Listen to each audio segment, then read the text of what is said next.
Hello and welcome to another edition of Video Games to the Max. I'm your host, Sean and Marc. Here with me, as usual, Mr. Mark Morrison. Howdy. And, uh, Mark has beat the game. I'm at Chapter 13 of Final Fantasy VII Rebirth, so we'll give more thoughts on the game without spoilers. Slacker. And you have a little bit more time than I do.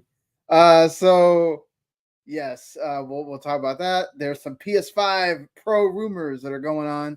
We'll talk about those as well as we get more and more information about what's inside the actual future Sony system and some other things to discuss. All right after this.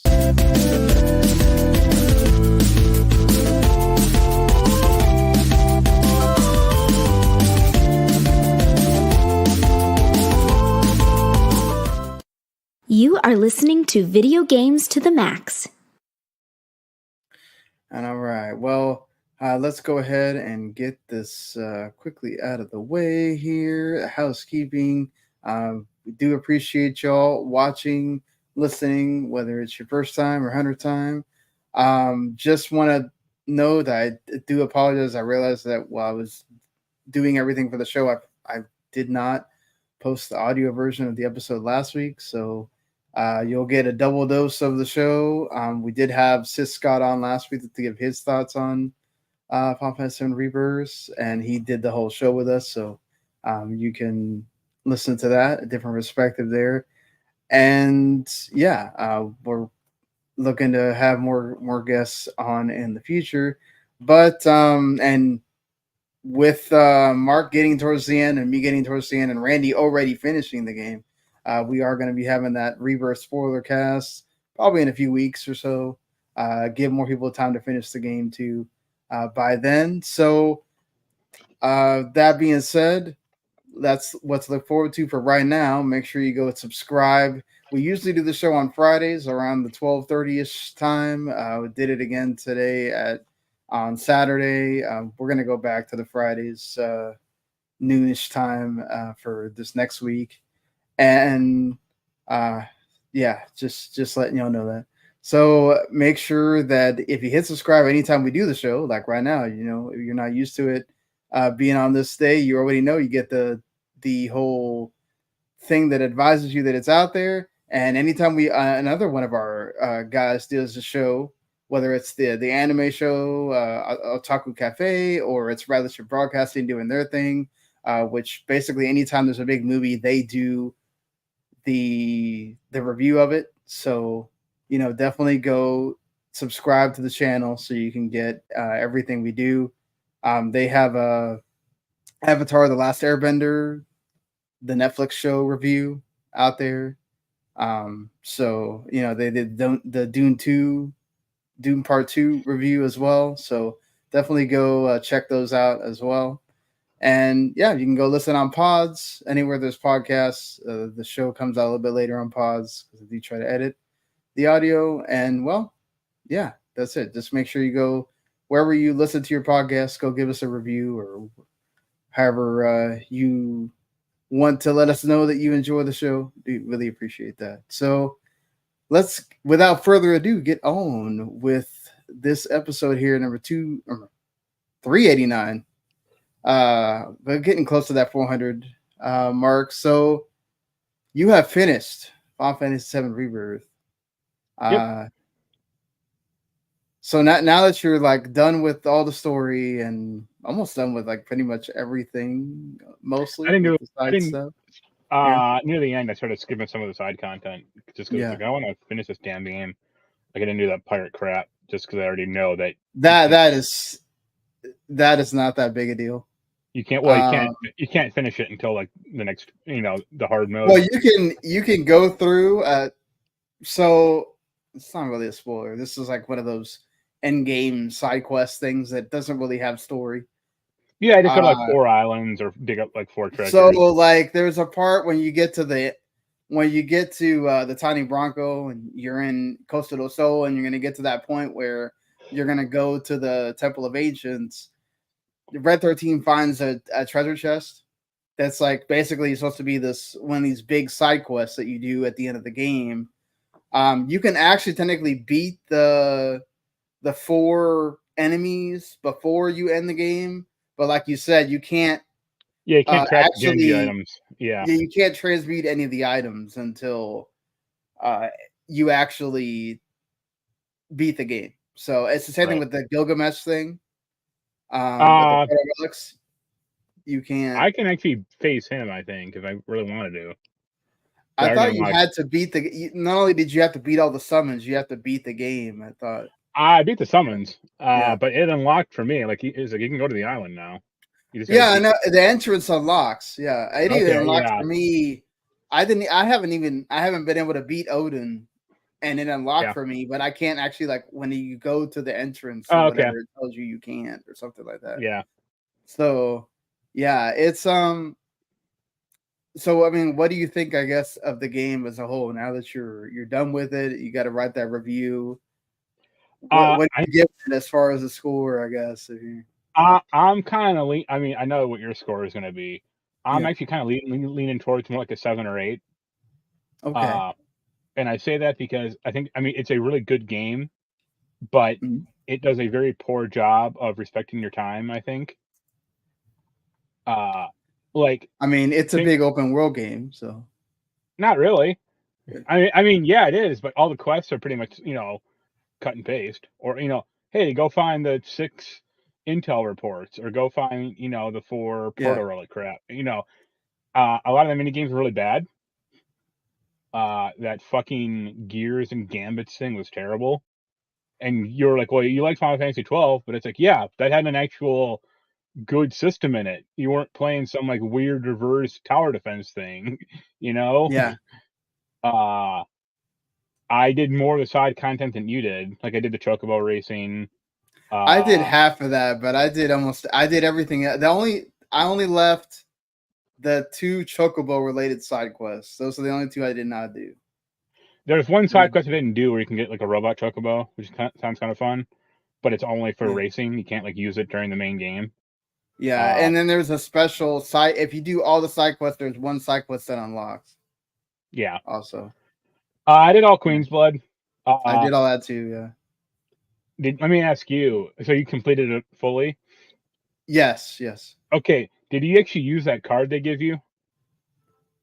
The Empress or whatever? The Emerald? The Emerald Witch or whatever the fuck it was? I did not. I did not. Neither did I. No. I had to like go and because I use a deck that builds up the cards. I don't use decks that like destroy the cards.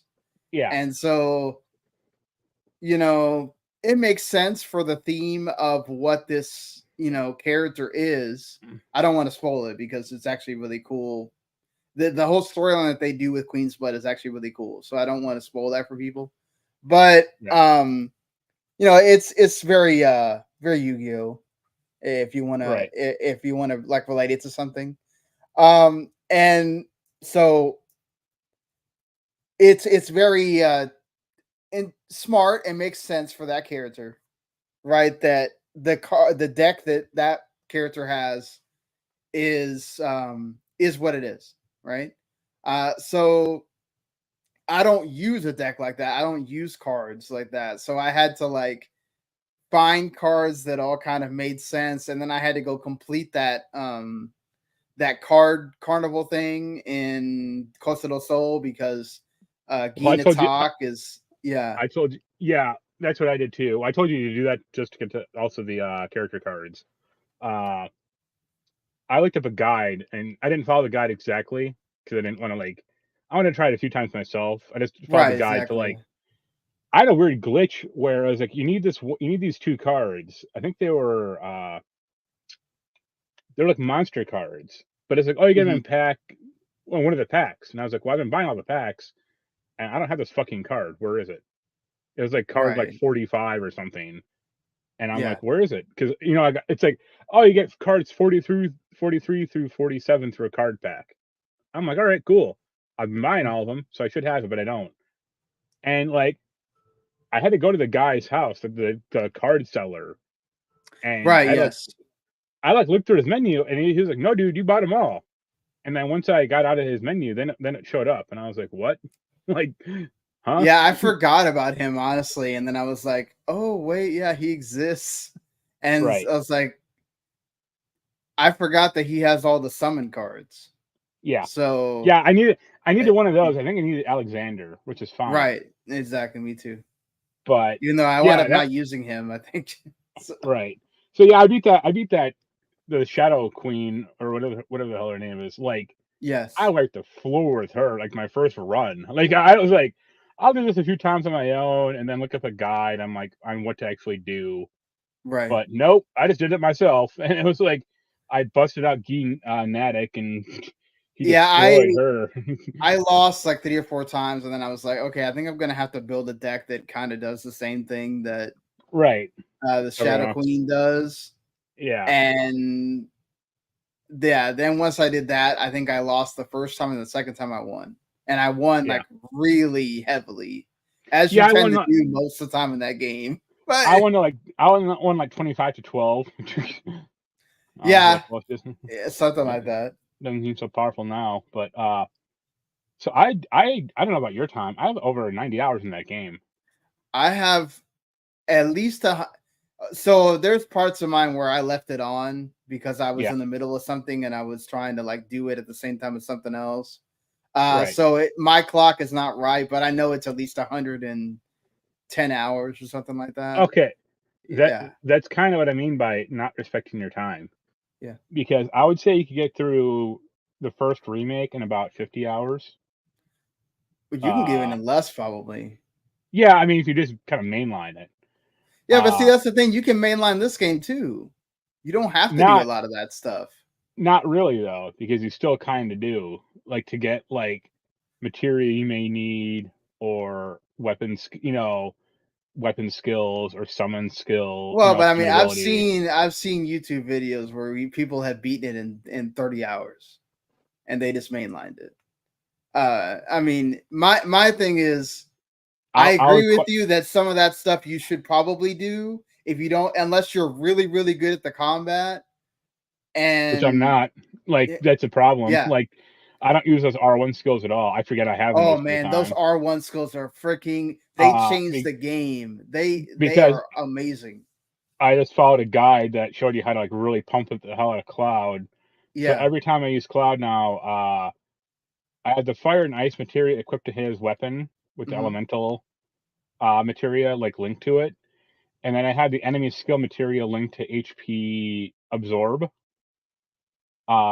So when you get in a fight, when you get in a fight, and your HP materia, or not HP, but when your enemy skill materia has at least 1 star, you get something called plasma discharge. Yeah, that move is awesome. Yeah. And then you can keep doing it, and every time you get an ATB bar, like this electric force field like erupts from you. It damages the enemy and heals you. Oh, okay. And then you gain so much ATB that you just keep firing the sonic shot. I forget what the hell it's called, like Sonic Boom, I think. The enemy skill is Sonic Boom. And that destroys everything. Yeah. Well, okay, because, that's fine. Because like you're basically using 4 of the elements, wind, fire, right, electric, and ice. So most things are weak to fire, and and your sword can do that quite nicely. Yeah, I just find a lot of the game doesn't. It just feels like needlessly padded out in a lot of spots, and I don't quite mean like the I mean the open world stuff I can kind of take or leave at some point, but like do like hunting down Kate Sith in the Golden Saucer. It's like, why can't this just be like a movie sequence? Why do I have to fucking hunt this goddamn cat around for 5 or 10 minutes? Yeah, that kind of annoyed. I agree with you there. That part kind of was like, why is this necessary when we know that I'm not going to be able to change what's going to happen? Right. Just let it have its moment where it comes close and whoops, he got away. And, that part was kind of silly to me. I agree with you there. Who did you end up taking on the date? I assume Tifa? Yeah, Tifa. Yeah. I got Aerith. I don't care because I know there's trophies Okay. to get the rest of them. So, and you got to replay that mission 4 or 5 times. Or like a Right. good example is like the Loveless sequence. It's Well, like okay, but that is something that a lot of people have wanted to see. It has some really cool, like little callback things. You know, it's you get to see Jesse. That was shown in the trailer, so I'm not really no, I don't doing mind. I anything. don't But mind the FMV sequence where you see Jesse dancing around. That was fine. I meant the yeah, sequence after that where you play as Cloud as like the prince or whatever, or the the prisoner rescuing Queen Aerith. that stuff's meant to be fun. Like that stuff's meant to like Okay, let you it participate in that. it's You know, it's it's meant to be fun, but it ain't. You know, because I failed like the first. I didn't fail, but like the first time I messed up a prompt, I just reset it because it's uh, yeah. I I wound up still getting S rank, and I didn't get like perfect on everything. So yeah. yeah. How'd you handle the piano mini game? Did you complete that all that or no?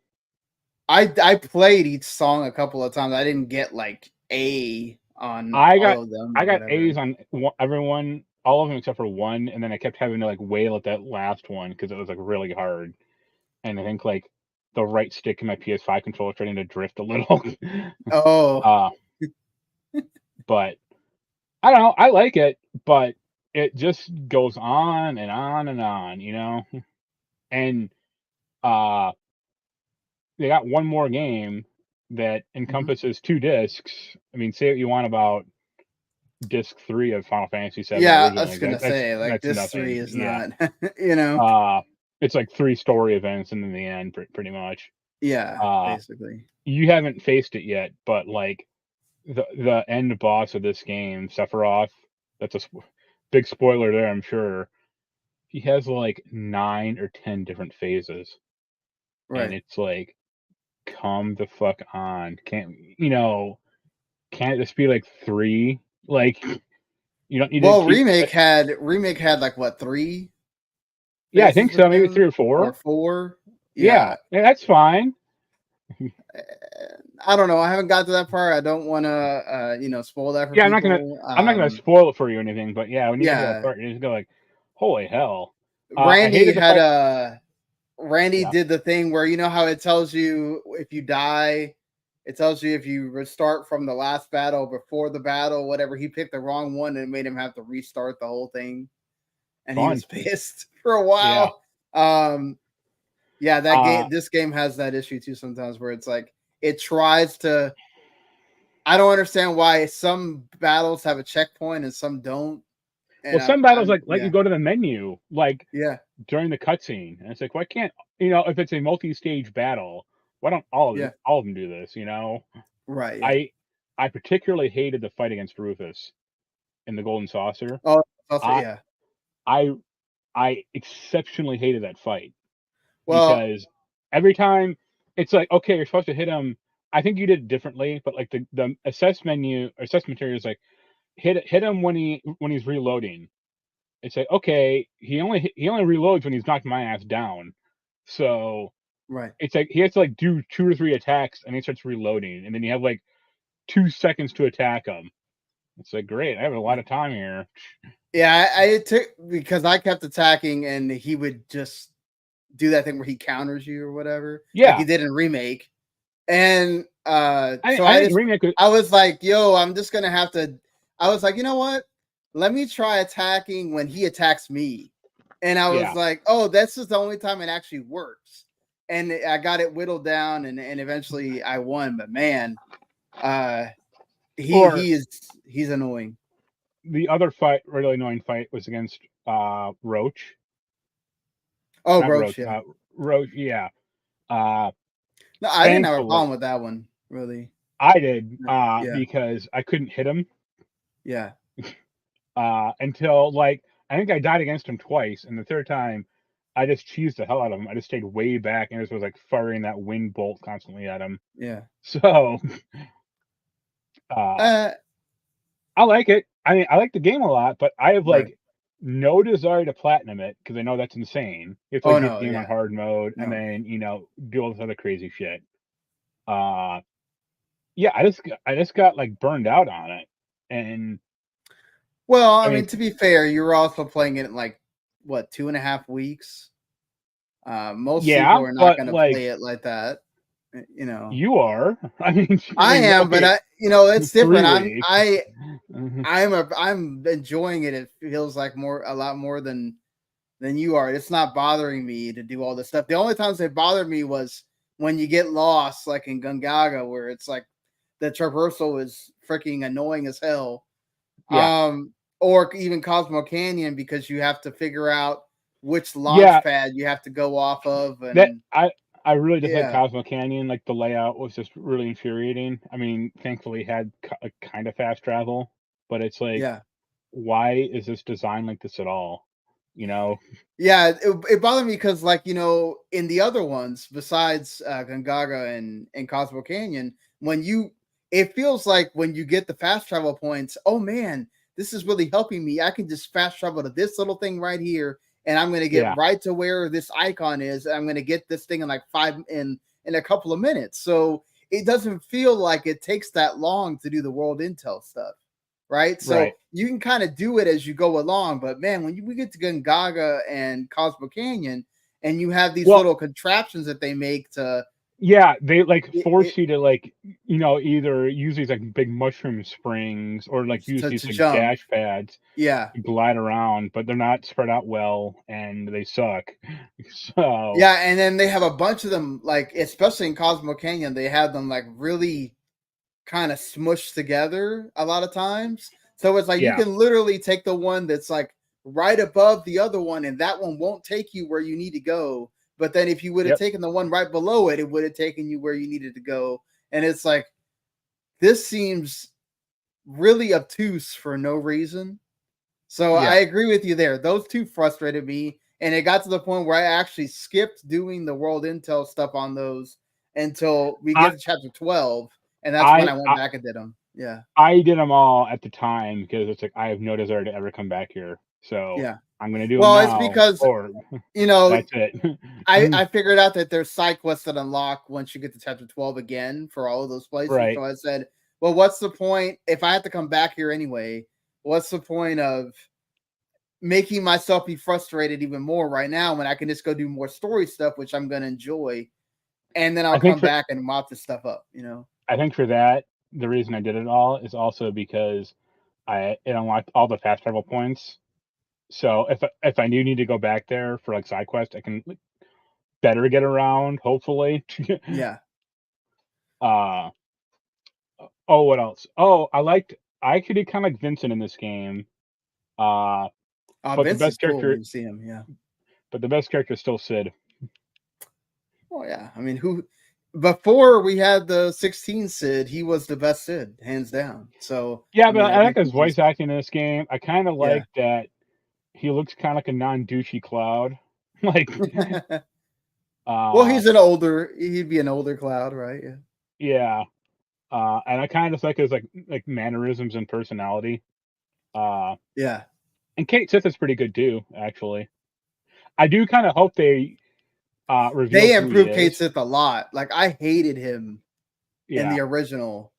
I hated using him. I hated him even being in the party. And then in this game, I actually enjoy using him. He's fun to play with.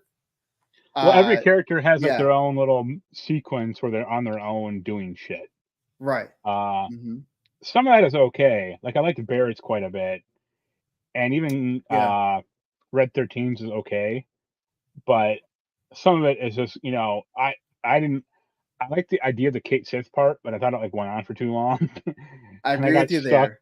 I got stuck like halfway through where it's this gate, and I'm like, how the fuck do I open this? And it took me like a half hour to figure out, like, oh, throw the box from the third floor to the first to activate the switch. It's like, them telling me something like that would have been helpful. There was the one at the end where you have to throw the boxes to get the elevator to move.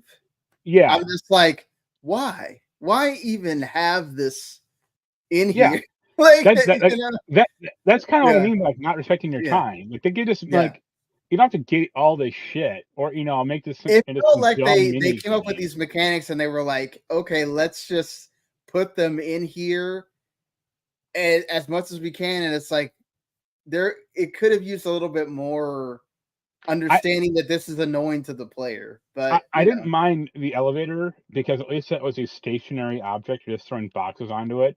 The one I hated was the one that's like you have to fill this Mako reactor 3 times with this like rotating barrel. I'm like, fuck this. Like, I threw like 20 barrels at or 20 boxes at it, and I got by the third one it finally landed. I'm like, thank God, and get out of here. I was throwing it at the wrong thing at first. I didn't know that I had to throw it at the one at the top, and I kept throwing it at the one on the bottom. Yeah. And I was like, why is this never going in? And I was like, wait a minute, let me do it another way. Right. And I threw it at the one at the top, and I was like, oh, okay. Yeah, I got it now. But no, I mean, beyond, like, I think the thing is, it kind of depends on. I think there's definitely something of understanding here. I think almost anyone is going to get to the point, especially when you get those Gongaga and Cosmo Canyon sections, where you're probably going to get tired of the world intel stuff. Yeah.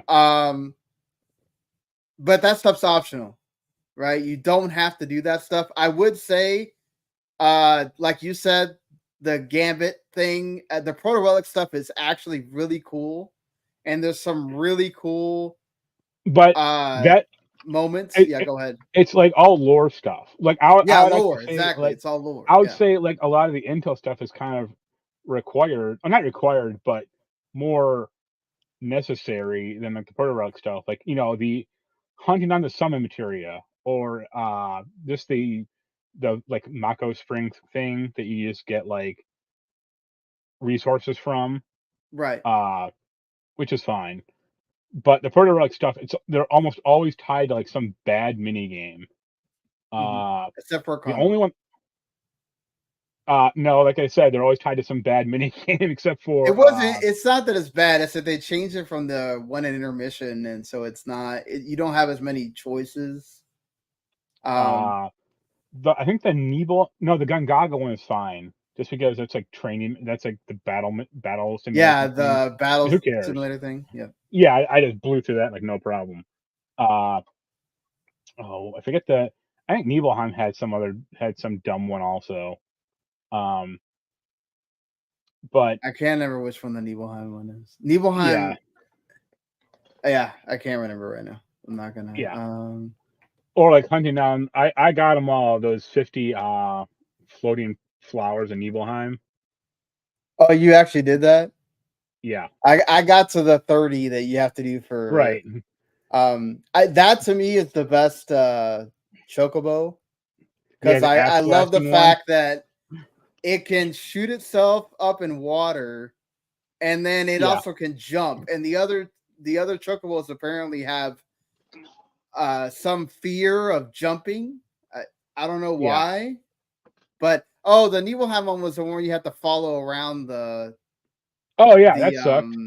That robed man. Yeah, that one. That's the one where I was kind of like, okay, this is really kind of like killing your time here. You're literally having to like walk slow as hell behind the rope figures. Yeah, they're like, oh, you can push them Wherever it ahead. feels No, like. you can't.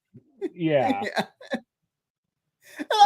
Like that felt so dumb. Like, why am I pushing these things in the back that can't really go anywhere, and I'm still having to wait. But I do think like the payoffs for those are kind of cool, and the Cactar one, even though the mini game is kind of whatever it was. I like the story in that one too. Bad. Also, like I'm not great at fighting with either Yuffie or Aerith, so I failed like you have to do it twice, both times.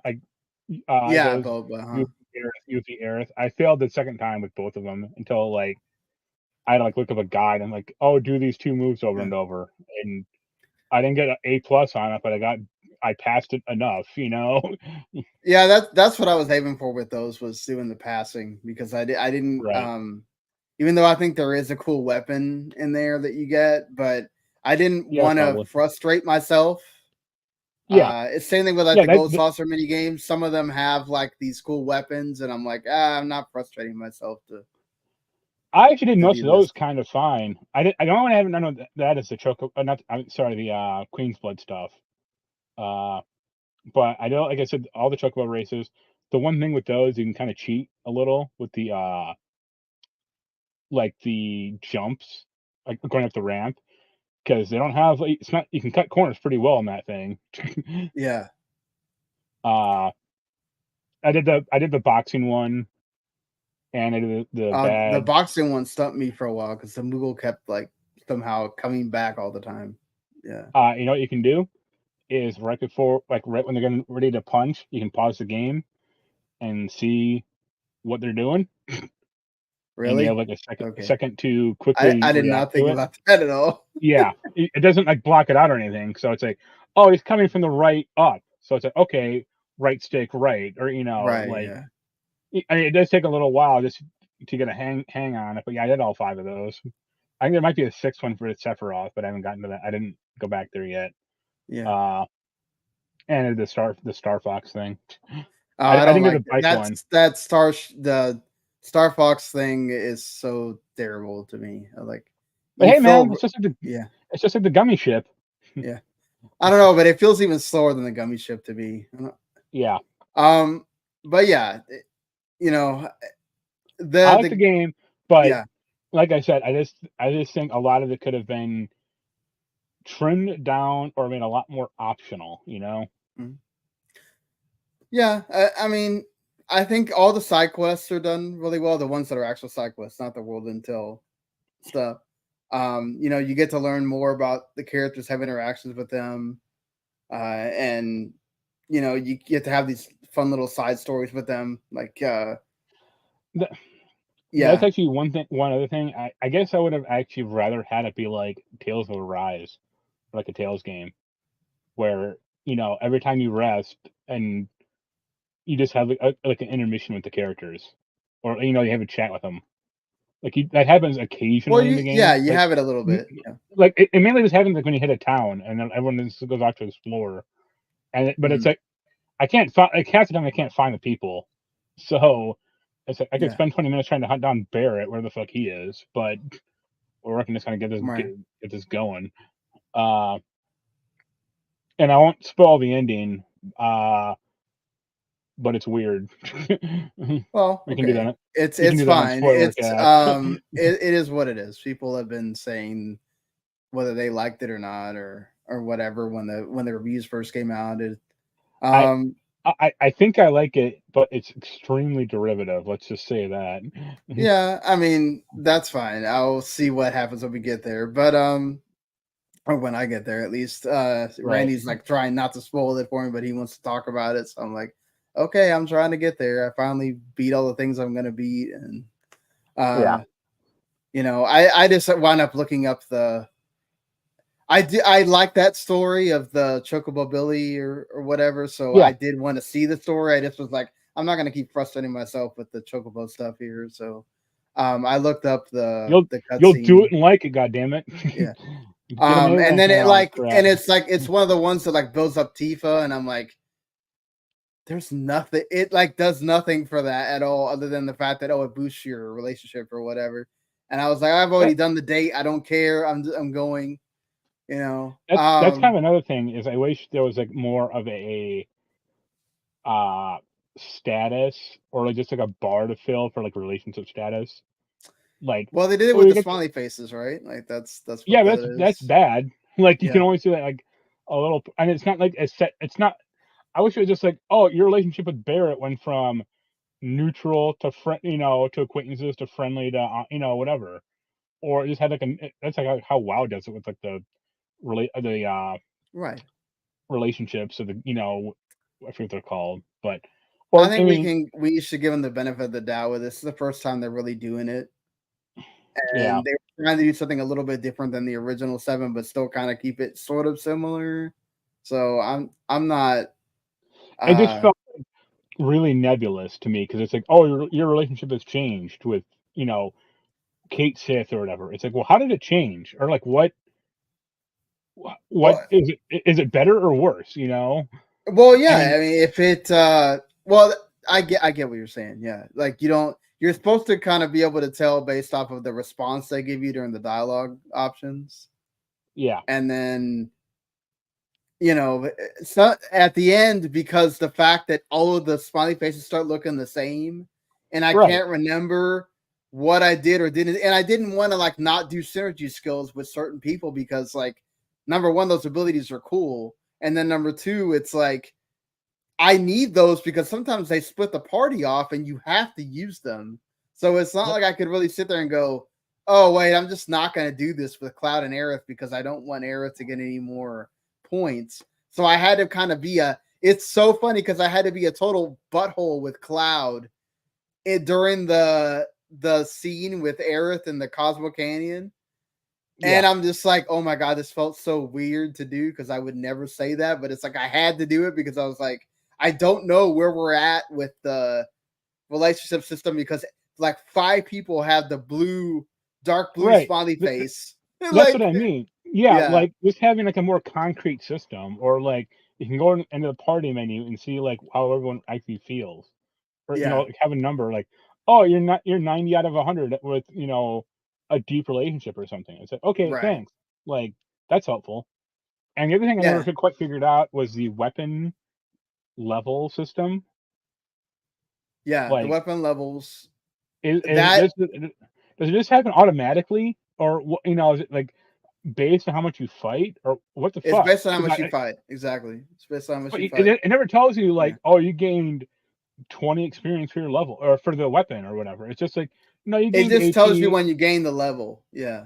Yeah, but it doesn't like. It would be helpful if it's like, because I think I'm like weapon level 9 with most of the characters.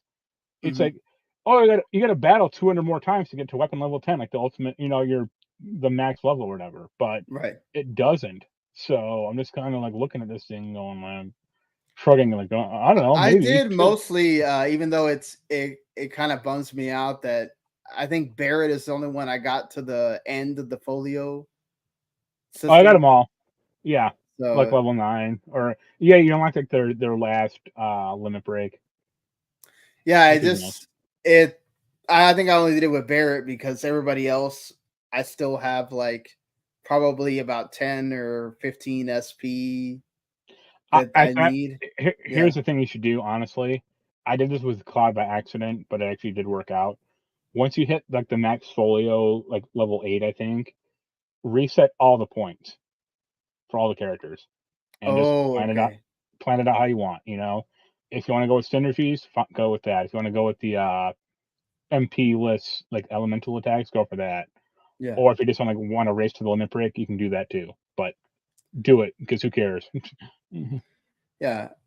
I mean, I guess I'm just enjoying the game more than you do, more you are, I guess. That's the thing is I did really like it, but it just it could just kind of wear me down. No, I agree with you. I think it depends on how much of the stuff you're doing, right? Yeah.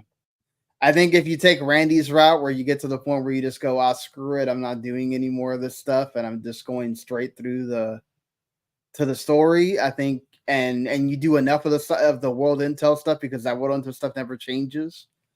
Right. I think you might enjoy the experience more because let's be honest, at the end of the day, what we're all here for is the story stuff. What are they going to do with it? What are they going to change? What are they going to keep the same? I do think that the side quests add a lot to deeper moments with those characters, and overall, the characters are so much more alive and vibrant, and it feels like they know each other, and they all have characters within each other and jokes within each other, and it's so much fun to be there with them in those moments. It feels like a journey, which that's the thing with 16, right? 16 was all about, it's Clive's story, and everybody else was just kind of a part of that. Whereas they really made it a point to, a lot of 7 is, everybody has their little backstories that we get to know, but it's still all sort of based around Cloud. Whereas they really expanded this out to everybody has their own story, and then everybody has their own story with each of these characters, and each one of them have moments with each other, and it's cool, and I love that, and I love seeing more and more of that every time you go through something, and so I think that they nailed that part of it, and I think if you're there for those character moments, I think there's a lot of that in here. The problem is that there's a lot of that you also have to like do a lot of stuff to get all of those moments.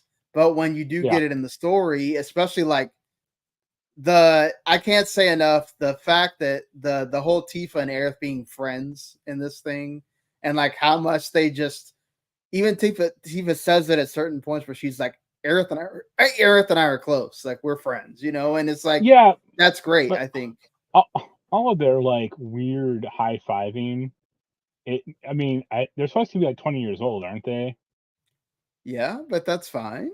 But like it made them seem like weird, like cheerleaders at a certain point. It's like, what 20-year-old woman acts like I mean, this? think about it. Aerith doesn't have any. She says this. She doesn't have any friends. So like Tifa's her first like big friend. So like it's cool for her, and like she has the moments with Red 13 from them being together in the being the lab tests, and even Right. Yuffie and Barrett have this weird relationship where it's really funny, and Cloud and Yuffie.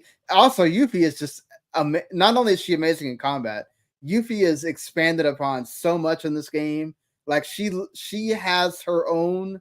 She could literally do her. She went from having intermission where it was her thing, and then they pushed that to 11 with this game, and I love that. I love that Kate Sith is such a character. I didn't want him to leave. I knew what was going to happen, but I still felt sad that he left the party. Like at the end, I was just like, the one spoiler I'll say is there is a part in the final boss fight. No, don't tell me nothing. I don't want to know. All right, good luck. I don't want to know. So, and let's not spoil it for people watching. And damn, we talked about this for like 45 minutes. I did not expect we're going to talk about it for that long. Okay, so we'll have a spoiler cast at some point. I'm gonna see if we can have Randy on Friday so he can give thoughts now that he's finished the game as well, and I'll have finished the game by that point. So we'll talk about it more then. Not to mention, it's good that finished because we got some big games coming out this week. A triumvirate of them, of which we'll get to it later. But yes, there is some news that happened. Unless you want to just talk about the couple other games you played with. The thing I bought it yesterday. It's called a Super Wild Card DX. It's the weirdest thing. It is a floppy drive adapter for the Super Nintendo. Really? Where you can dump, like you can put in a game, and like it has a cartridge slot on top of it. You can dump the game to floppy disks, and then you can like play the game on floppy disk if you want to. So it's like a backup cartridge or like a backup system. Who has floppy disks still though? I do. You do? Okay. No, because they gave me a box of fucking 200 floppy disks because they're all full of games. Okay. But I agree with you because I haven't seen or touched a floppy disk in at least 15 years. Probably you're the same way. I can't remember the last time I used a floppy. Yeah, but I talked to Yen because Yen's helped me buy this thing, and he was like, "I don't know why you're buying this." I'm like, "Well, it's like a historical oddity, kind of. It's neat to have. It does come with a bunch of games." And I was like, I showed him a scary picture. There's a box full of floppy disks, and he was like, "What's scary about it?" I'm like, "Dude, when is the last time you saw a floppy disk?" He was like, "Last week." I'm like, "Yeah, of course you have." Like, probably, no one else has. No one else has. He probably has some like soundtrack stuck on that floppy disk or whatever that he's trying to. He has like some MS DOS games like Loom and Kraken and shit like that. I'm like, okay, most normal people haven't seen a floppy disk in 20 years, so also one last thing just to mention, if people don't know and you're a big, because obviously Final Fantasy VII Rebirth's music is amazing. If you don't know, they are doing the Rebirth Distant Worlds Orchestra concerts, and they're doing a world tour. So if you will go to the website or just search Final Fantasy VII Rebirth concerts, it'll take you to a website and you can see if they're doing one in your area for this year. So definitely go check it out. I found out they're doing one in Orlando around my birthday. I'm going to try to go. And it's also interesting that where I used to live in Texas, they're not doing it in Dallas. They're doing it in Fort Worth, which is also rather interesting as well. Just a tidbit there for Texas folk. But yeah, I was surprised Jens doesn't want to go to that because of what happened with the Final Fantasy other yeah, time. but that was during COVID. I mean, that's but they only canceled probably that. not going to happen. They only canceled the one event, so. Oh, really? They only canceled that one? I thought they canceled like a lot of parts of that tour because of that, but I guess no, that was like 2022 when COVID was starting to lift, but they canceled like that one, but that was it. All the rest were fine. Oh, that sucks. Yeah. But yeah, the wild card is cool, but we can move on. Yeah. All righty. Well, let us move on to talk about some more games, the games that are coming to PlayStation Plus Extra and Premium. And this is where I really get annoyed at the whole premium versus extra junk. Because when this first started, PlayStation's whole thing was anything that was PS4 or PS5 would be considered part of the extra program. And anything PS3 and under was supposed to be for the classics. I pay for the premium thing, so it doesn't bother me particularly. But I think this is misleading for the people that only pay for extra because they thought that, okay, this is the stuff that goes to my system, right? I don't have nostalgia for any of the older stuff, so I don't care about that stuff. So I don't need to subscribe to premium. And then they go and kind of just make it where this is all bonkers and doesn't make sense, but we'll get to that. Just to run this down, Resident Evil 3, NBA 2K24, those are both on Game Pass as well. Marvel's Midnight Suns, that's a really great game. Mark can attest to that. I never played it. I thought you did. Oh, that's the weird XCOM card game. I never touched it. Okay. Blood Bowl 3, which Daniel did tell me that he likes that game.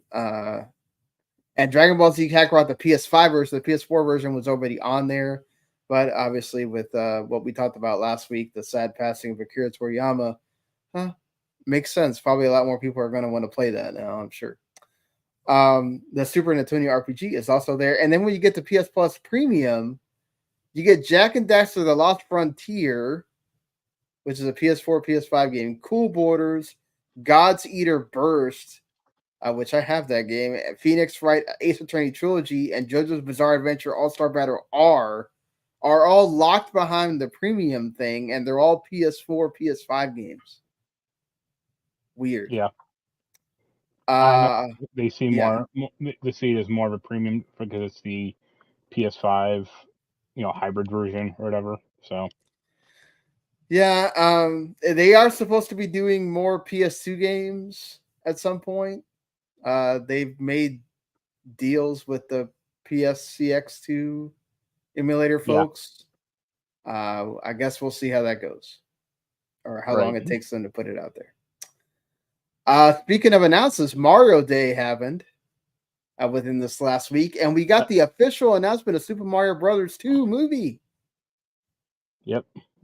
April 3rd, 2026 is when it's coming. So in 2 years from now, basically. Right. It's going to have the same folks involved with it as far as, the behind the scenes deal. Yeah. It's going to be co-financed with Universal and Nintendo as well. So, hey, what do you think? I feel this feels inevitable, but yeah, I like the first one enough. I hope the second one is, has more Luigi in it, or is more, maybe more of a. Do you think that this has? I feel like there's no way they can do what they did with the first movie, right? Like, I don't think it's going to do the billion or. It might. I mean, I guess it depends on the quality. Yeah, it's just like I feel like that original moment of, oh my god, this is a Mario movie and it's actually good, and I want to go to the theater and watch it again and again. Like, I don't know, 2 years down the line, I wonder where we're gonna be with that. Like, I sometimes feel like a lot of the Switch's momentum was because of it being around when COVID hit and it becoming this thing that everybody had to have, hey man, Sonic yeah. 1 did 319 million.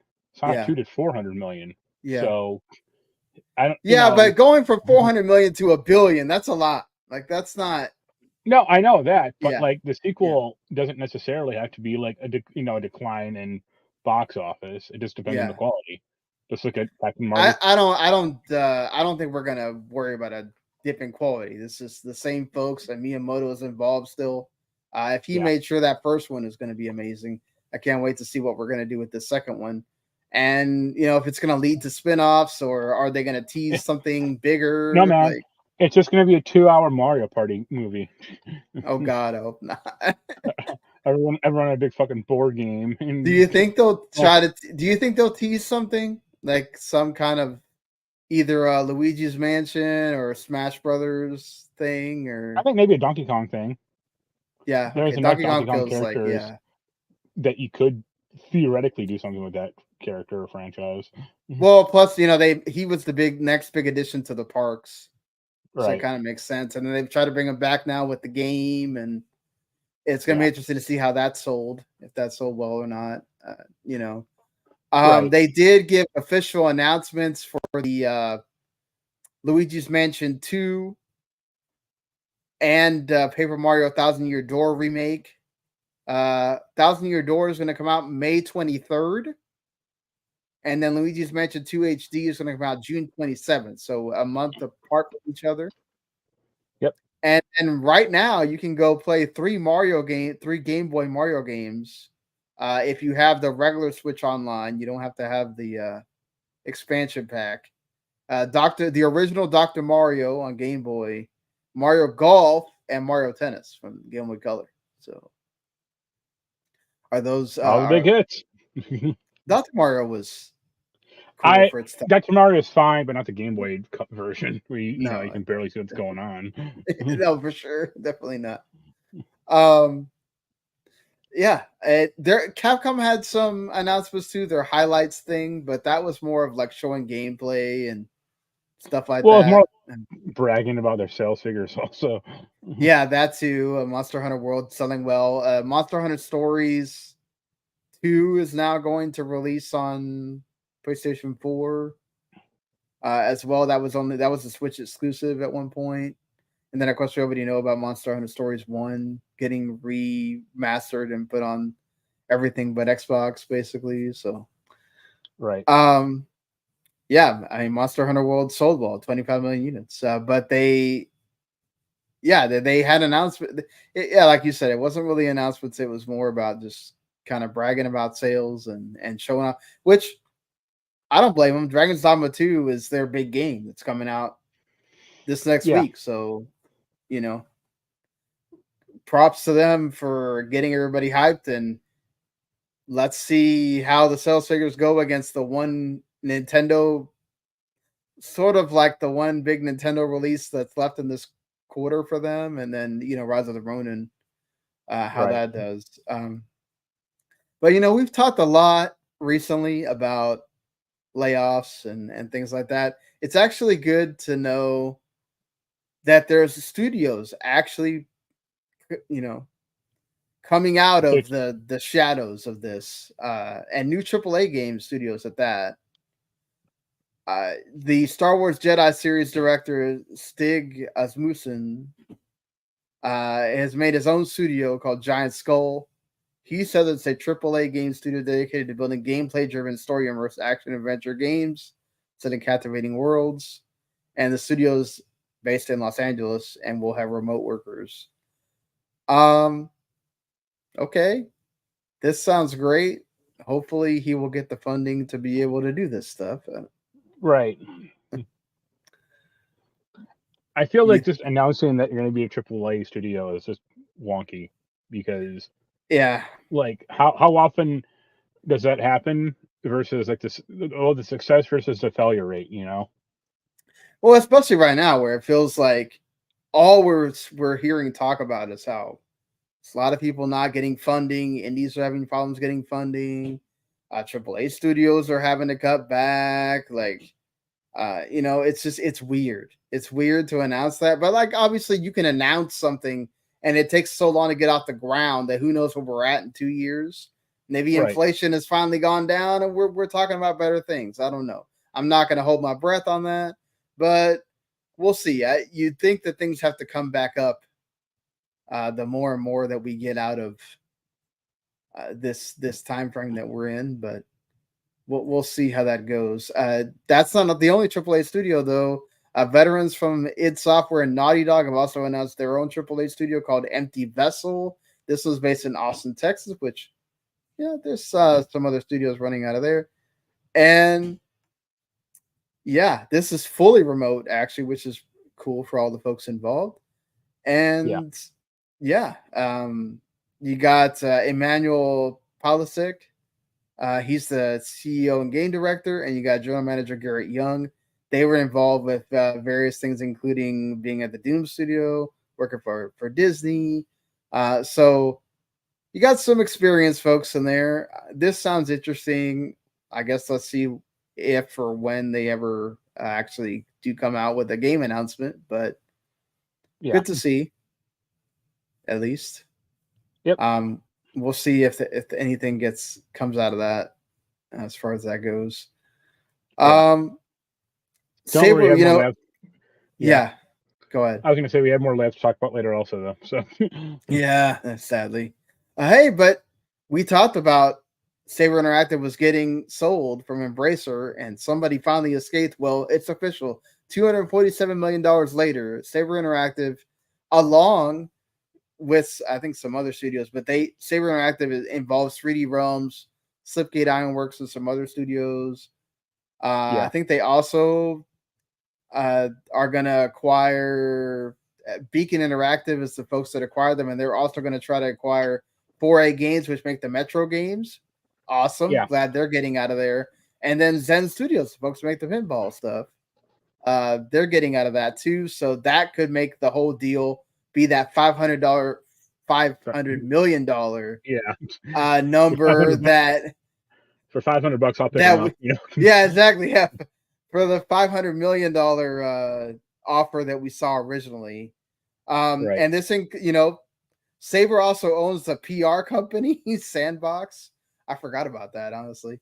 And because I've dealt with Sandbox before to, as for Recode and stuff. So it's kind of funny that like that's all under Sabre. The New World Interactive folks. And so that's good. I'm glad to see that somebody is getting out of that crawl of Embracer. It would be nice if somebody saved Crystal Dynamics right about now. I imagine Crystal Dynamics is like the one studio they'll likely never give up unless they like absolutely have to, because that is seen as a very legitimate developer. So, and they actually have crap that's being worked on or that they're doing stuff with, like Tomb Raider. So I wonder if Microsoft ever gets out of this thing with the FTC, if they would kind of come for Embracer and be like, hey, can we have some of these studios? I don't know. I doubt it, because I mean, they would have the money, obviously, but I don't think their track record is particularly great with like stewardship or anything. So, well, we'll see.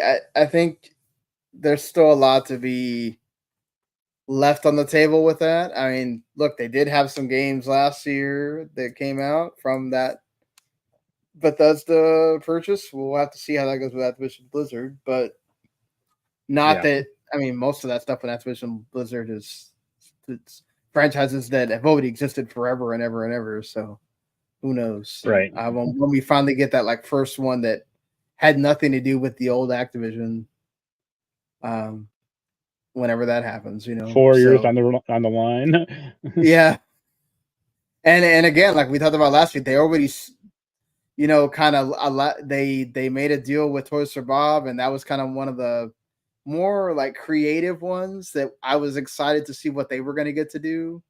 Even though obviously I'm glad that they're independent, getting to do what they want to do, but that was one of the ones that I'll agree with some people that I kind of wanted to see what they would do for Xbox. So like Xbox is kind of missing that mascot game, that game that like They've been trying. Yeah, Feels like for a long time to do the kid thing.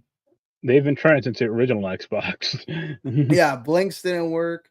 That was a Lucky's Tale didn't work. Deadhead Fred. Yeah, Deadhead Fred didn't work. Like so, they've tried. Stubbs the Zombie. That's what I was thinking of. Yeah, that. Stubbs. And then of course Conquer. Can't forget that one. Conquer. Yep, they tried with Conquer too. That didn't work either. So, yeah. Well, it's again another good thing in all the sea of bad things that we've had to talk about a lot recently. But let's stay on the good for a little bit. You got an announcer for the System Shock remake finally. That feels like that thing was never coming out for a while. May 21st is the release date. That's coming to everything but Switch. Right. So yeah. As you'd expect. But are you excited for this? You gonna play it or? I never played the original. I mean, I'll give it a shot if I get it, but I know it's like the forebear for like BioShock and some other like a lot of more modern games, but I never touched it, or it was before my time playing PC games. Yeah, it's always one of those that I heard a lot of great things about. Like, oh man, if you liked a lot of you liked Prey, right? And a lot of talk about, oh well, Prey was inspired by System Shock and all that stuff too. So interesting that we're gonna finally get the one that made it all happen. Hope it does well, because it seems like the folks at Night Dive are really excited about that, for sure. And yes, the Shadows of the Damned remaster, which I'm excited about. I love Shadows of the Damned when it originally came out back in the day. It's just called Shadows of the Damned Hella Remastered. It makes total sense for folks that making it Grasshopper Interactive and all. Yeah, glad to know that it has a name now. We'll be happy to know when it has a release date, so I might think about checking it out. Yep. But aside from that, we'll get to the Sony stuff in a little bit. Because a lot of these stories kind of are not something that we're gonna probably take too long on, but there was some more bad news for this week. Respawn, the folks that obviously were working on that Star Wars FPS game that got canceled, they were hit with some layoffs. About 5% of its global workforce got cut. Sucks to see people losing jobs. Also, the Apex team got hit with layoffs too. And it's amazing to think that they've had 20 seasons, 5 years with Apex. It feels like yesterday that we were talking about Apex was the new like Fortnite killer or whatever. And man, it's been 5 years. Good Lord. But anyway, it tells you it doesn't matter if your game is doing amazing. If the company thinks that they got to do layoffs, they're going to do it, unfortunately. I hope all these folks find jobs again quickly. I don't know if I don't have a lot of experience with Apex, so. Nope, neither do I. But yeah, for the people that do, and it just sucks to see this happen to anyone. But again, it sucks to see that your game is being successful, doing well, and still they're getting hit with this. Yeah. This may not be such a bad thing, but it is still a loss in a way. The Starbreeze CEO has been removed. Of course, Payday 3 has not done well at all, really. Correct. In fact, Payday 2 has 85 times as many players as Payday 3, which is incredible to think about. That Payday 3 is a new game, and like hardly anyone is playing it. Hey, it's just like Suicide Squad, man. The Batman games. Yep. That too, but I don't know. I like Starbreeze as a company, or I've liked a lot of their games in the past, but for the past decade, it seems like they've seemed like really weird they've had like so many like financial issues, and that they've had a lot of bad games, like that Walking Dead game was like terrible. And they tried to make like a VR headset that went nowhere, and they wasted a bunch of money on that. I mean, this is from like a decade ago, but their Syndicate King came out. It was great, but it bombed horribly. right. So I mean, I got a feeling like Payday 3 was supposed to be like the big revitalization thing for their company, but it came out like in a terrible state and has like worse, terrible bad word of mouth. So yeah, and then they were trying to defend that terrible state as well, and it's like you can't defend that, man. All you could do is try to make that better. Just and obviously put out a quick statement like, "Hey, we're working on it," and then get to work on it, not some protracted thing about, "No, it's great," or it's like, yeah, no, like, oh, y'all are just hating on it and whatever. It's like, nah, man.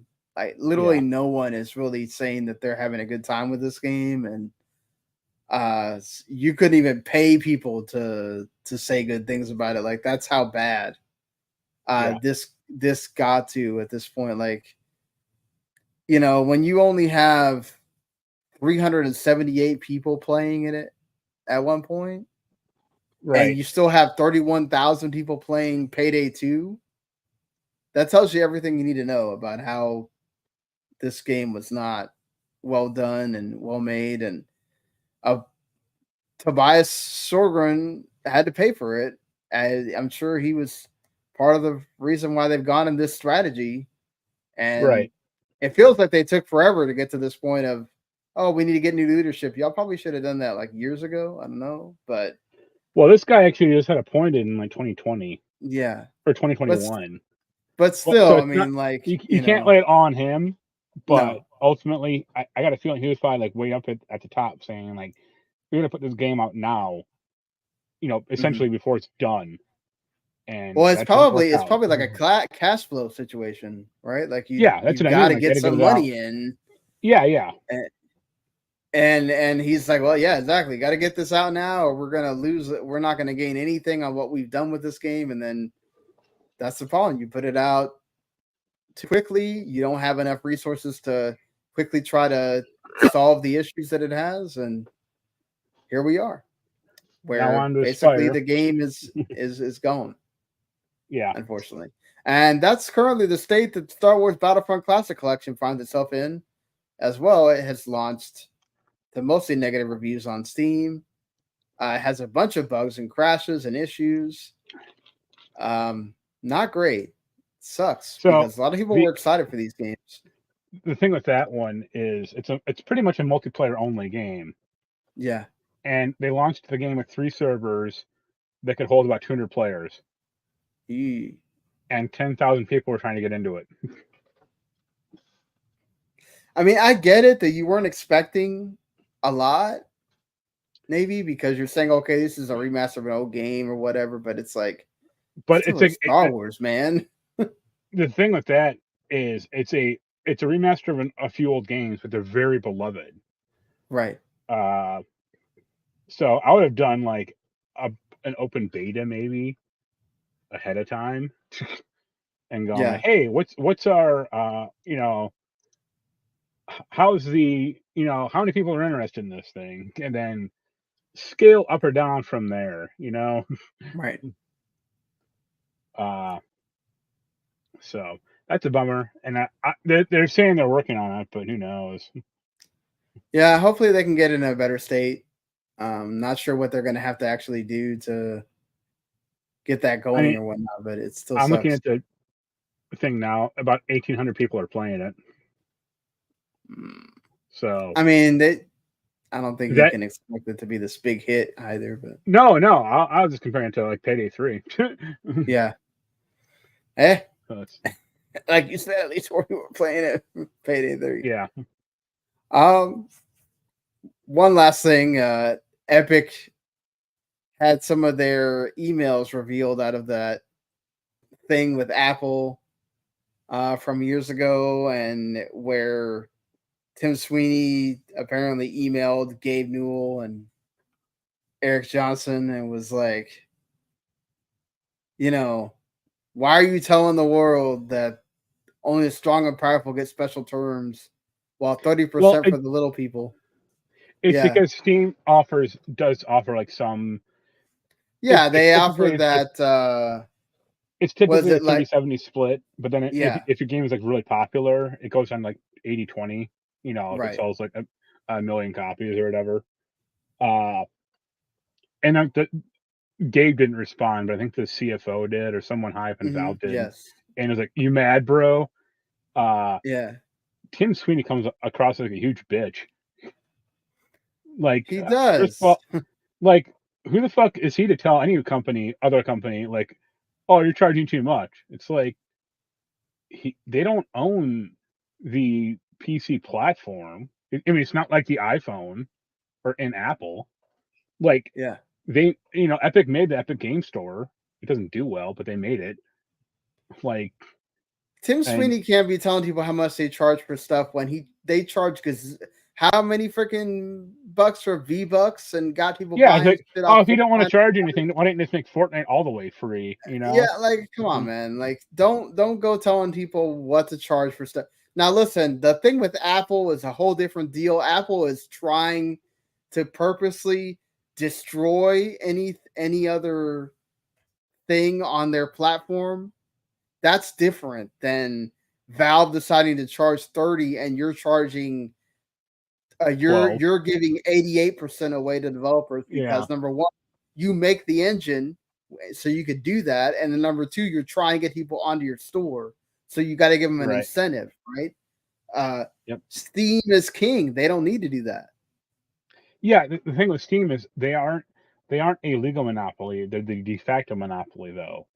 Yeah. And Epic's been trying for years now to entice people to get away from Steam, but aside from the stuff they publish themselves, like Alan Wake 2, no one cares. Right. And no one will care. Yeah. Not even when they get exclusives or whatever, is it really enough for people to be like, oh, I'll just wait for it to show up on Steam. It'll show up on Steam at some point. Yeah, Steam is just too entrenched. And you pissing about it, or you complaining about it, it's like, you think Gabe even saw this thing and like knew what he was talking about or cared? He probably just saw this thing and was like, "What?" And then he just probably just hit delete on the email. Yeah, like somebody else is probably looking at this. Who cares? Yeah, like, so he's probably had so many run-ins and dealings with Tim Sweeney over the years that he just doesn't give two craps anymore. It just seems like really. It seems like just seems like really petty on Sweeney's part, and then him to go. It's like him like stamping his feet up and down, going like, "Why aren't we popular?" Or what? It's like, yeah, exactly. Why is the other team over there doing so much better than we are? Like, you know, it's. Hey man, why don't you just put Fortnite on Steam and take the 30% hit? Yeah, I mean, be kind of productive to the thing he's doing with Apple, but. All right. Yeah, it's so petty, it's so silly. Like, yeah. It's different. Like it's one of these things where it's like, again, you can put your thing on Steam. They aren't keeping you from doing that. So you really don't have a case as to what your issue is. You're just mad that you can't charge that much because you got to get people to come over to the store, right? Yeah. So, that being said, let's get into the other headline from the show here. Not just that Helldivers 2 is apparently doing crazy numbers, 8 million copies. According to an analyst, we don't have the official numbers, but we know that they've been doing crazy concurrence on Steam. It was the best-selling game in February in the UK.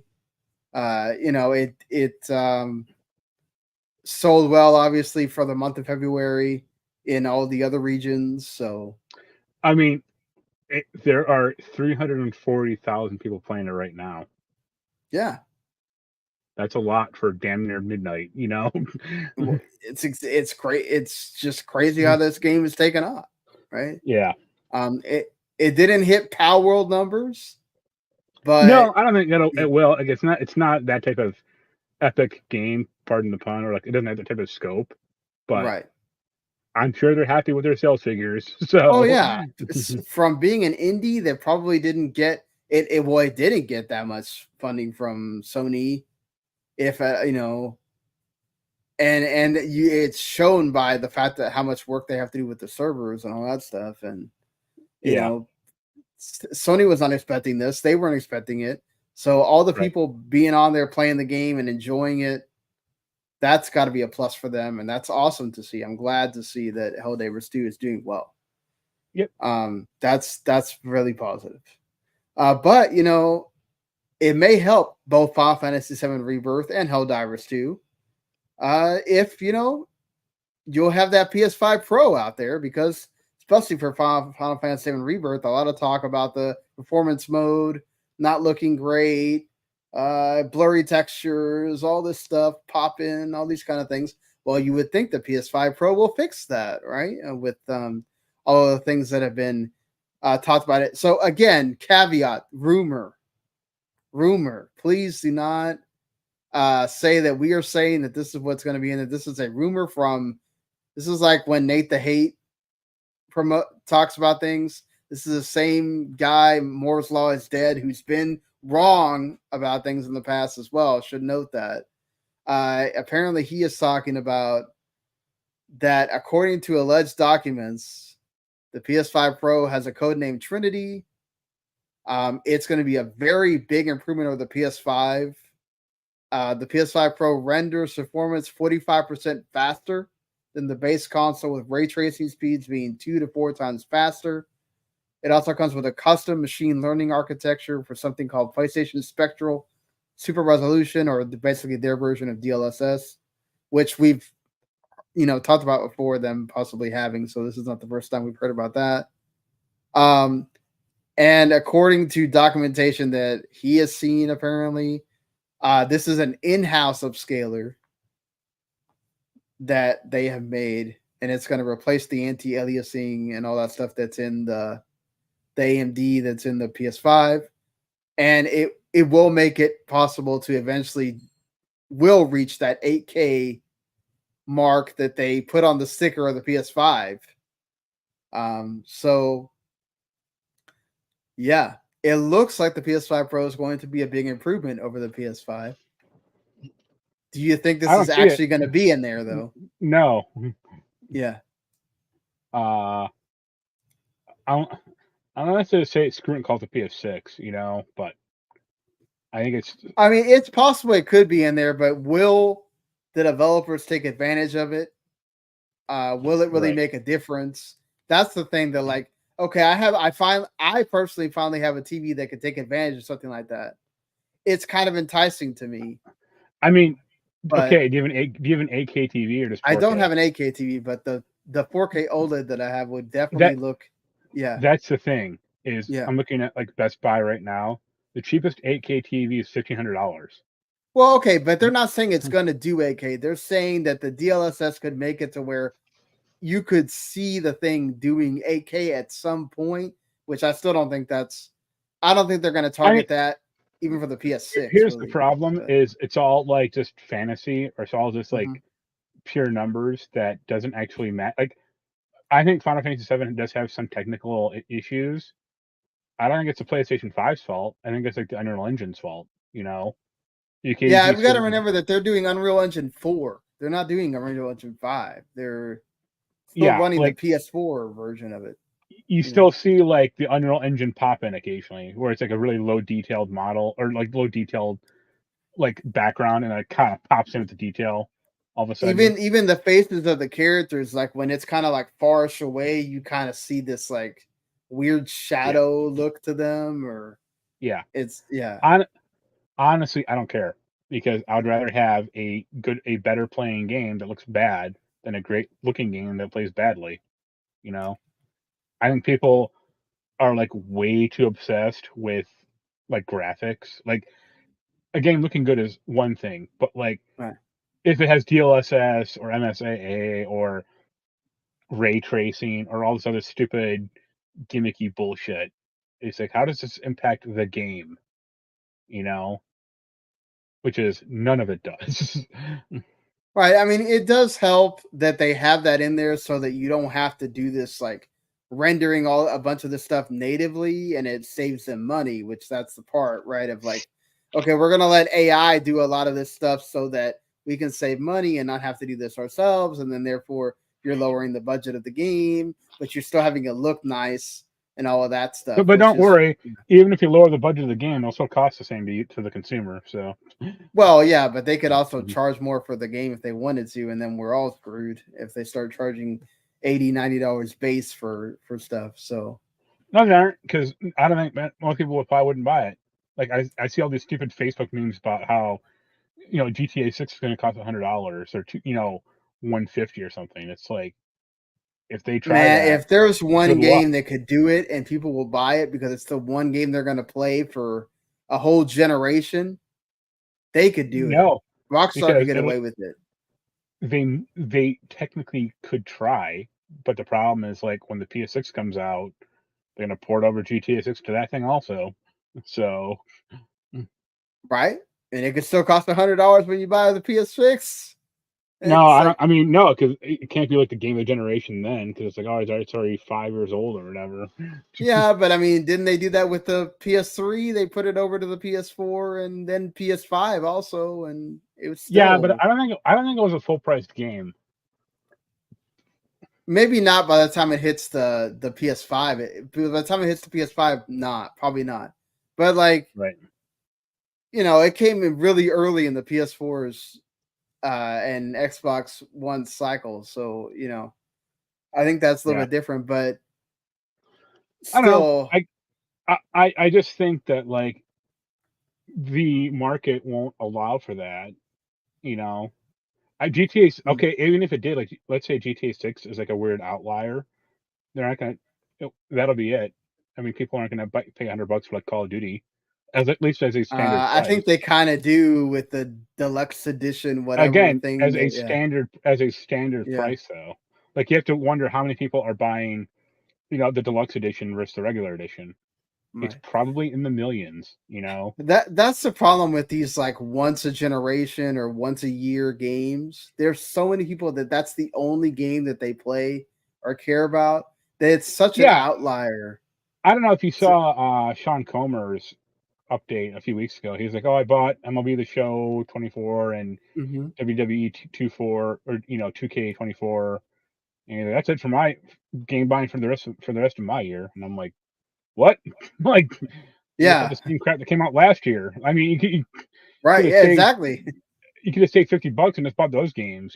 Like, Or just pay, shows on Game Pass for one, and then like, uh, yeah,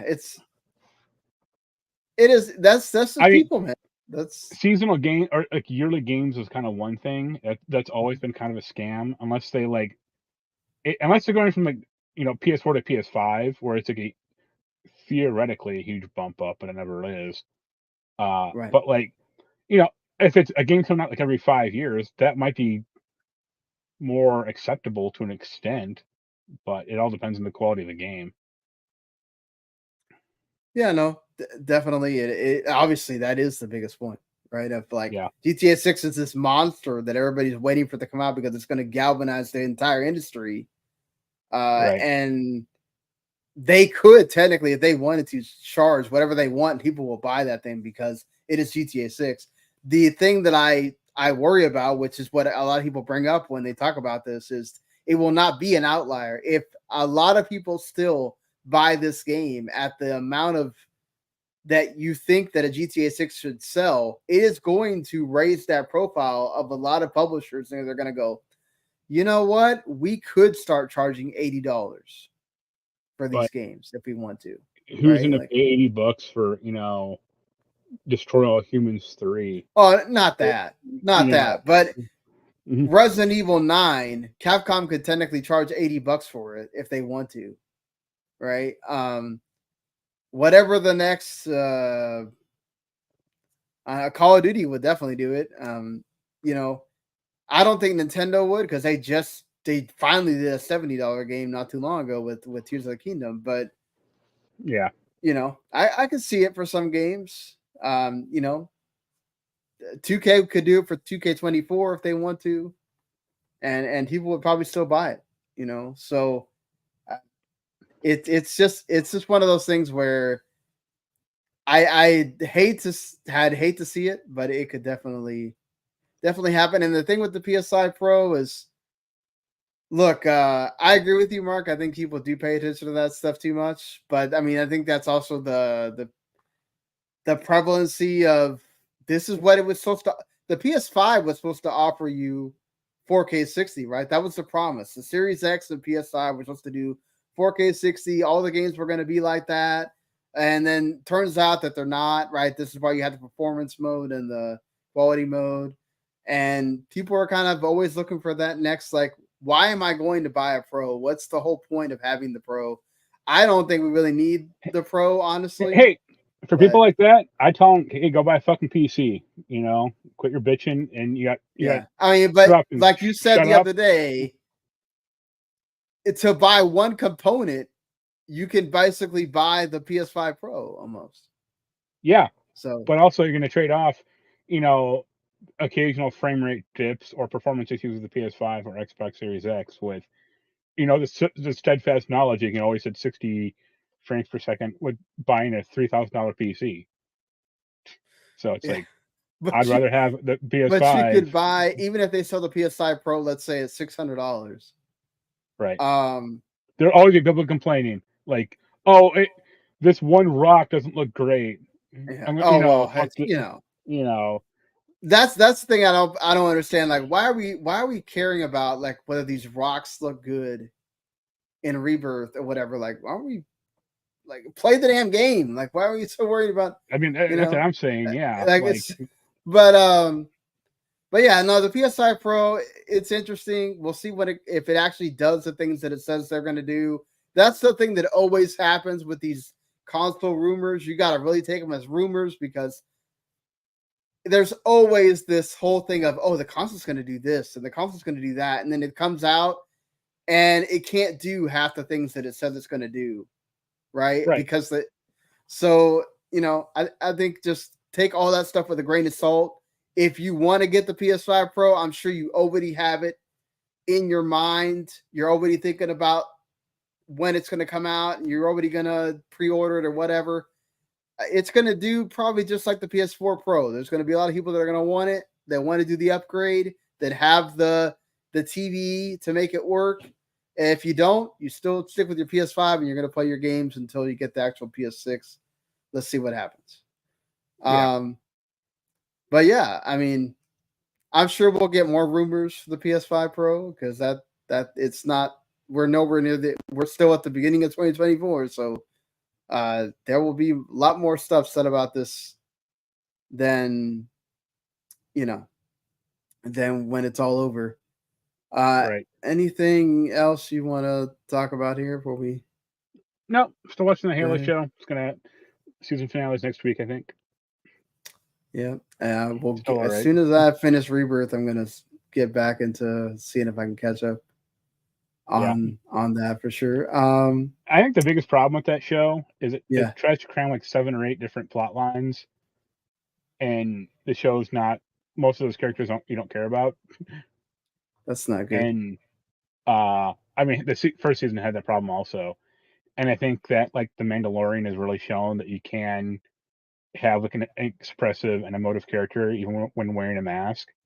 Right. And they want to get Pablo Schreiber as much as, you know, he's a good actor. I'm not going to disparage him or anything, but they want to show him. Pretty sure Pablo Schreiber also wants to make sure you see his face as well.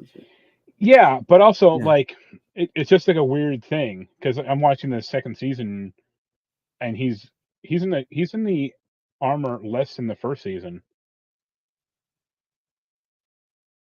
And it's like, yo, dog, that's a problem. Like, for this iconic character or this, you know.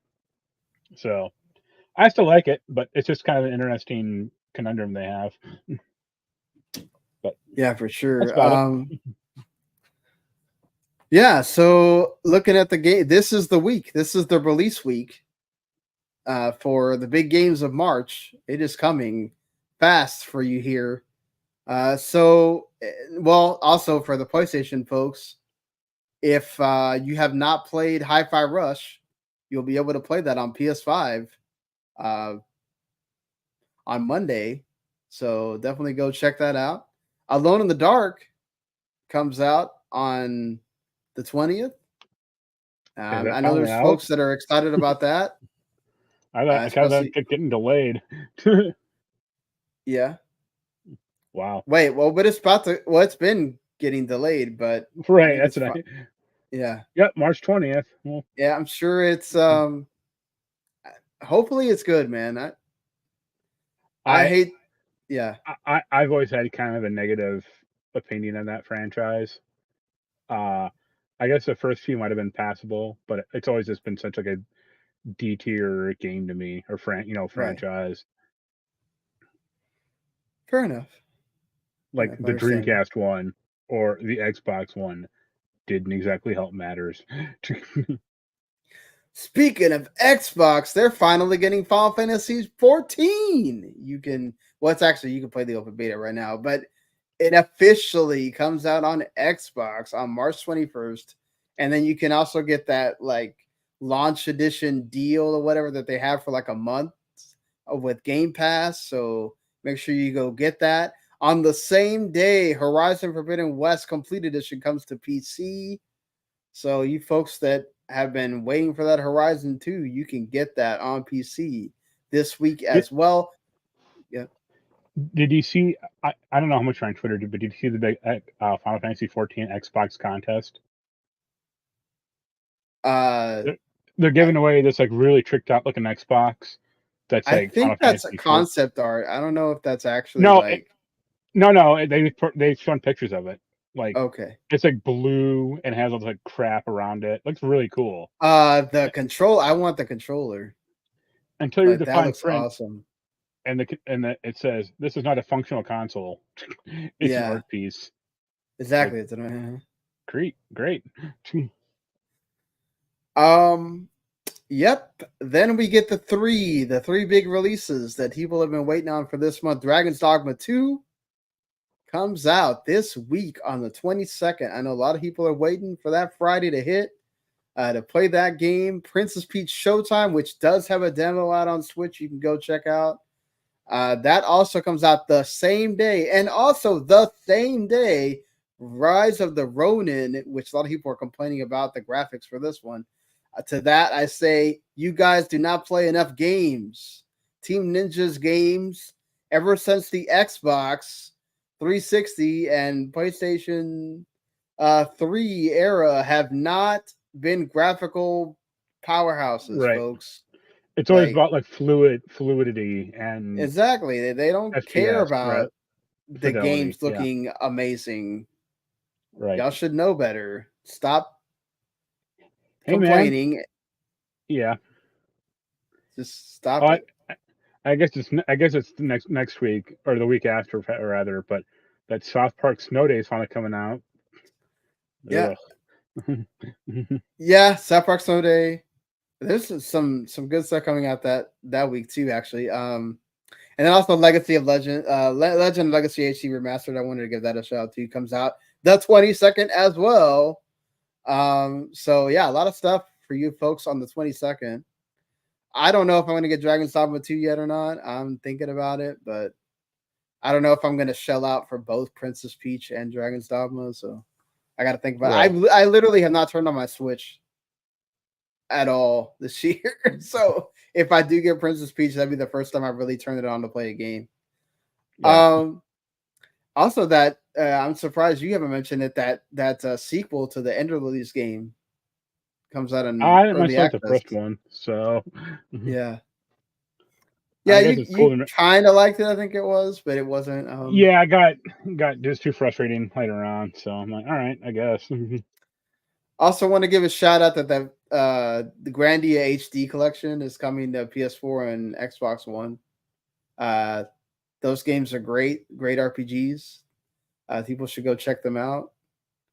So, yeah, they're coming pretty soon. We'll talk about those next week. But, yeah, lots of great stuff for everybody that's like been done with Rebirth or Rebirth isn't your thing or you're kind of taking it slow with that and you're waiting on other stuff, here comes your other stuff, Fast and Furious.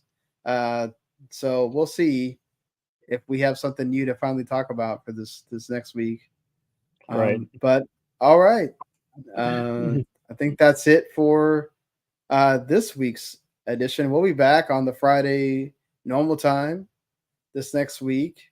And until then, please like, subscribe, all that stuff, and we'll see you later. Yep. Later. Bye.